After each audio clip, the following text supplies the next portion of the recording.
भगवान शंकर को जल समर्पित करना, वो तो पूरे साल ही करना चाहिए, लेकिन इस टाइम एक अलग ही महानता होती है। और भगवान विष्णु को हरिहर की पूजा करना बहुत ही ज़्यादा शुभ माना जाता है। और ये भी कहा जाता है कि भगवान शंकर और भगवान विष्णु में कोई अंतर नहीं करना चाहिए, क्योंकि कुछ लोग इस तरह से सोचते हैं कि अगर हम भगवान शंकर की पूजा करेंगे और फिर उसके बाद हम विष्णु जी की तरफ जाते हैं तो कहीं भगवान शंकर तो नहीं नाराज़ होंगे, क्योंकि कुछ क्लाइंट्स के इस तरह से फ़ोन आते हैं कि अभी तक हम भगवान शंकर की बहुत पूजा कर रहे थे और अब हम रामचंद्र जी की तरफ और कृष्ण जी की तरफ टर्न हो रहे हैं, तो क्या वो नाराज़ तो नहीं होंगे।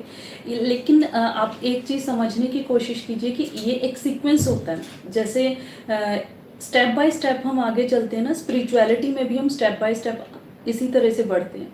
जैसे आप हनुमान जी की पूजा करते हैं, हनुमान जी जब आपकी पूजा से संतुष्ट हो जाएंगे तब वो आपको रामचंद्र जी की तरफ भेजेंगे, ठीक है। और इसी तरह से अगर आप भगवान शंकर की पूजा कर रहे हैं और रामचंद्र जी की पूजा करने लगे हैं, तो आप ये समझिए कि भगवान शंकर ने एक सीढ़ी और दी है कि आप और आगे बढ़िए, क्योंकि भगवान शंकर भी रामचंद्र जी की पूजा करते हैं, उनको मानते हैं, ठीक है।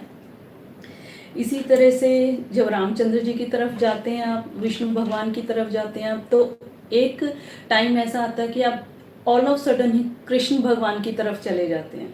तो इनको तो पुरुषोत्तम कहा जाता है, सुप्रीम पावर कहा जाता है, ठीक है। इनकी तरफ जाने से पहले कोशिश कीजिए कि आप राधा रानी की तरफ जाइए। जितना राधा रानी की तरफ जाएंगे उतनी भगवान कृष्ण की कृपा आपके ऊपर बनेगी, ठीक है। अगर अभी तक सावन के महीने में रुद्राभिषेक नहीं कराया तो कोशिश कीजिए कि करा लीजिए, क्योंकि बहुत शुभ माना जाता है, पूरे साल के लिए बहुत अच्छा रहता है सावन के महीने में रुद्राभिषेक करना।